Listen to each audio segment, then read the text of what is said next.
Hello ladies and gentlemen, welcome back to the channel. This is Thunder Ducky with another video. This one here, we're going to be talking about Mr. Reynolds, Ryan Reynolds. You may or may not know him from Blade Trinity. You may or may not know him from The Hitman's Bodyguard. You may or may not know him from Just Friends. You may or may not know him as Deadpool. And some of you may painfully know him as Green Lantern. Anyway, we don't talk about that movie. He is in the news, and by news, I mean the Twitters. And, of course, the Twitters is all the news we fucking need these days. Because that's a fucking thing we gotta talk about these days. But, anyway, he is in the news because he is miffed and pissed a little bit about leaks coming from Deadpool 3. And there's a lot riding on Deadpool 3. First of all, it's the third one in the series, so we're going to see how that's going to handle. They're bringing back Hugh Jackman as Wolverine, which is probably the biggest selling point of this entire freaking movie. And then there's been leaks as far as cameos that are going to show up. Like there was one about Halle Berry coming back as Sue Storm, the original guy who played Sabretooth from the first X-Men movie. What's her name? Daphne Keane coming back to play X-23, who played his daughter in Logan. Like there's so many things that have leaked, and Ryan Reynolds is not a fan of these leaks, and that's where his somewhat understandable annoyance is coming from. I'm going to read this off. I'll have it up on screen. But there's a quote from him that says, "Surprises are part of the magic of theatrical movies. It's important for us to shoot the new Deadpool film in real, natural environments using practical effects as opposed to making the movie indoors and digitally. Telephoto lenses continue to spoil surprises and create a difficult situation for everyone. Here's hoping some of the websites and social channels hold back showing images before they're ready. The film is built for audience joy, and our highest hope is to preserve as much of that magic as possible for the finished film in the big screen. Part of the reason people post spoilers is because they're excited. I realize these aren't real-world issues, and it's firmly in the good problems bucket. I love making this movie." Now, a couple of things there. First of all, yes, people do spoil things because they're excited for it. They're like, "Holy shit, did you see this?"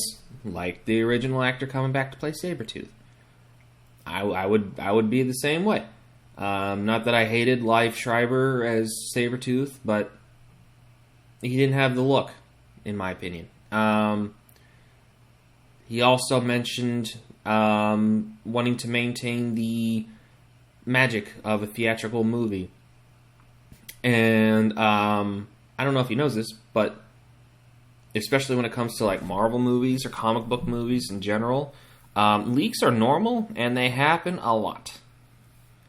I can't think of a single movie, except for maybe like the very first few, because obviously social media wasn't as big as it is now.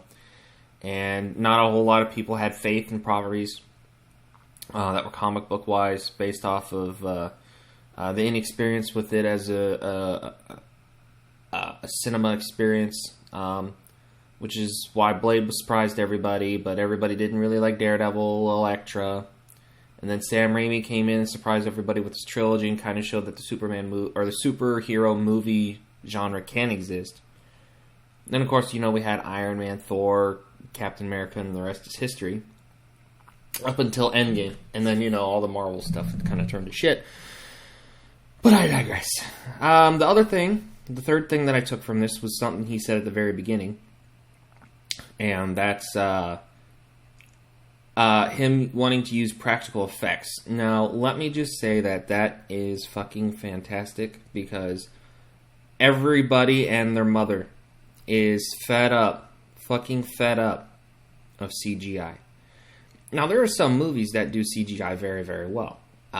Look at Reign of Fire's Dragons. Those look fantastic for the time it came out. Just recently, I haven't seen it, but I heard it looks pretty good. Godzilla Minus One on a $15 million budget. I mean, what's another one? It just came out.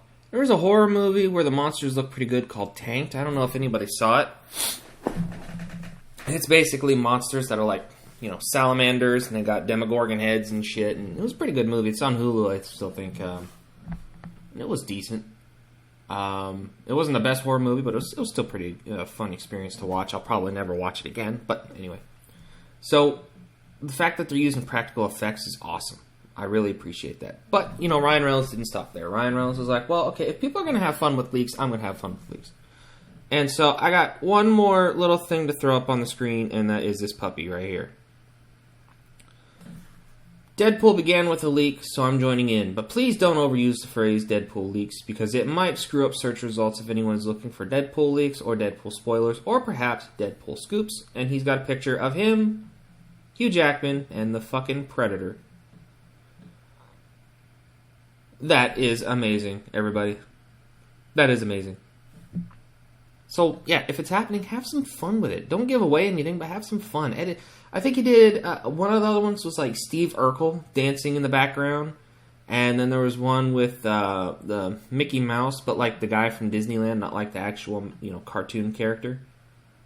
So he's having some fun with it. But I do agree, spoilers suck. That's why when I'm looking forward to a movie, I tend to not get on the web as much because I don't want spoilers. And then the one thing we also got to talk about is how much of a shit show Disney is right now. Deadpool 3 is their only Marvel movie coming out next year. Now, think about that with all the shows they've been shoving down our throats and then all the movies they've been whipping out. This is their make or break right here. And then I think Star Wars only has like 2 shows, The Acolyte and Skeleton Crew, that's coming out. The only reason I'm even interested in Acolyte is Daphne Keene's in it. And the only movie I see, I think it was her only movie. I know she does His Dark Materials. I don't know if that's still running. But Daphne Keene's coming back, and of course she did X-23 and Logan, and I think she did a phenomenal job, so I'm interested to see where her career goes. And supposedly, she's in Acolyte, so that's really the only reason I'm even going to entertain the notion of watching it. But, yeah, this is it. This is the only Marvel movie coming out, unless they decide to bring something up. But with how bad things have been received, like the Blade script and how the Marvels went over, I think they're going to try and push it back to kind of like go... I'm hoping. I don't think it's going to happen, but I'm hoping they're going to push it back and try to go and look at it, their products a little bit differently due to their failures. But ladies and gentlemen, let me know what you thought in the comments below. Do you hate spoilers? Do you understand why spoilers exist? Did a spoiler ever get you excited to go see a movie you were kind of on the fence on before? Let me know down in the comments below. And speaking of below, as you can see right down here, we are still sitting at 368 of 500 as of the recording of this video. Trying to get to 500 by the end of the year. So by January 1st, 2024, hoping to get to 500. And that is all up to you guys. So make sure you're liking, commenting, subscribing, turning on the bell notifications so you know whenever I put up a video, a live stream, where I set up a premiere or put up a community post. And if you don't want to do that, if you share this channel out with your buddies, a video, whatever, I appreciate it. And I'll see you guys in the next video. Sayonara.